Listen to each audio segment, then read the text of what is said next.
Assalamualaikum warahmatullahi wabarakatuh. Kita lanjutkan pelajaran kita.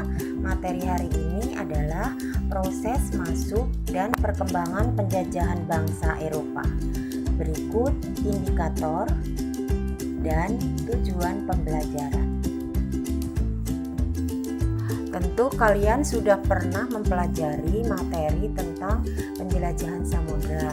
Ada beberapa tokoh penjelajah samudra, misalnya Bartolomé Dias, Vasco da Gama, kemudian yang dari Spanyol ada Christopher Columbus, ada Ferdinand Magellan, kemudian dari Inggris ada James Cook, dari Belanda ada Abel Tasman dan Cornelis de Houtman. Jadi penjelajahan samudra itu merupakan awal dari terjadinya kolonialisme dan imperialisme. Apa sih yang menyebabkan lahirnya kolonialisme dan imperialisme? Berikut penjelasannya. Yang pertama adalah faktor pemicu.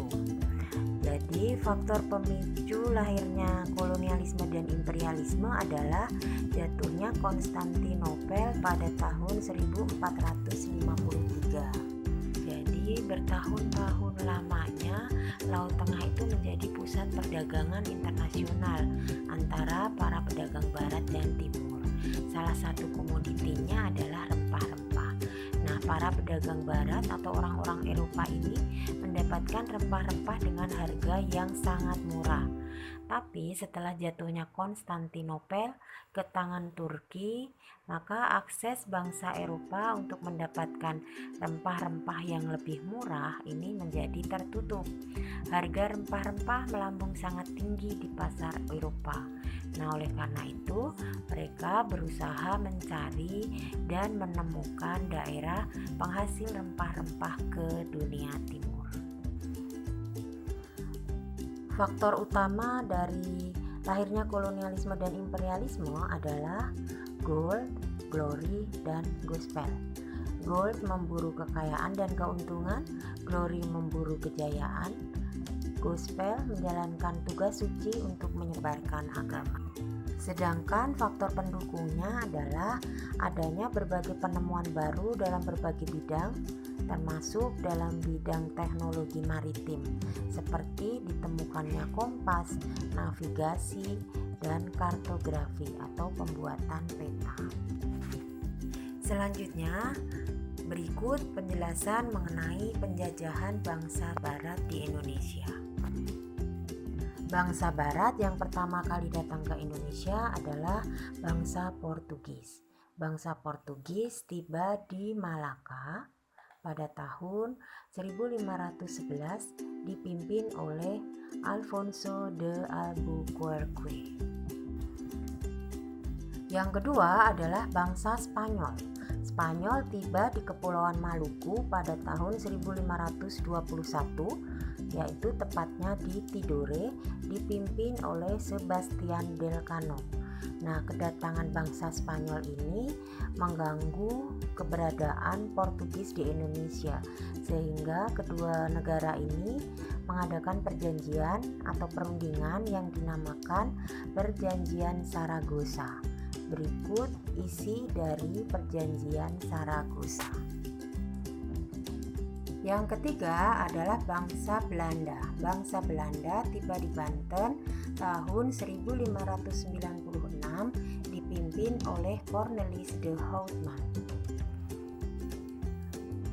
Perdagangan bangsa Belanda di Indonesia ini sangat maju pesat, sehingga terjadi persaingan dagang baik antar para pedagang dari Belanda sendiri maupun dari negara-negara lain, sehingga Belanda mendirikan kongsi dagang yang dikenal dengan VOC. Berikut tujuan dibentuknya VOC, antara lain menghindari persaingan yang tidak sehat antara para pedagang, memperkuat posisi Belanda dalam menghadapi persaingan dengan bangsa Eropa, memonopoli perdagangan, dan membantu pemerintah Belanda yang sedang berjuang melawan pendudukan Spanyol.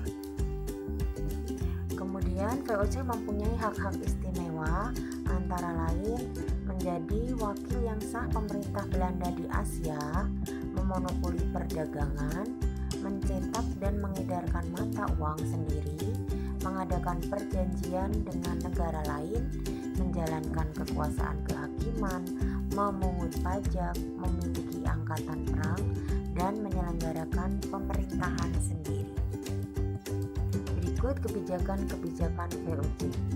Memberlakukan 2 jenis pajak, menyingkirkan pedagang dari negara lain, menentukan luas areal penanaman, melakukan kebijakan ekstirpasi, mewajibkan kerajaan untuk menyerahkan upeti, dan mewajibkan rakyat menanam tanaman tertentu. Karena ada beberapa hal yang menyebabkan VOC mengalami kebangkrutan pada tahun 1799, antara lain korupsi di semua tingkatan, kemudian sebagian pegawai VOC ikut dalam kegiatan perdagangan gelap, tingginya biaya perang, persaingan dengan perserikatan dagang lain, pemasukan yang kecil, disertai utang yang besar. Yang terakhir adalah penjajahan bangsa Inggris. Dengan ditandatanganinya perjanjian Tuntang, maka wilayah Indonesia atau Nusantara menjadi koloni Inggris. Yang memerintah pertama kali di Indonesia adalah Thomas Stamford Raffles. Nah, ini kekuasaan Inggris di Indonesia diwakilkan oleh kongsi dagang yang bernama East Indian Company atau EAC yang berkedudukan di India. Berikut kebijakan-kebijakan Raffles: menghapuskan sistem tanam paksa, kemudian memberikan kebebasan kepada rakyat untuk menentukan tanaman yang ditanam, menghapus pajak hasil bumi, dan menetapkan tanah sebagai milik pemerintah. Petani hanyalah sebagai penggarap. Demikian untuk materi tentang masuk dan perkembangan penjajahan bangsa Eropa. Kita lanjutkan nanti untuk materi selanjutnya. Terima kasih banyak.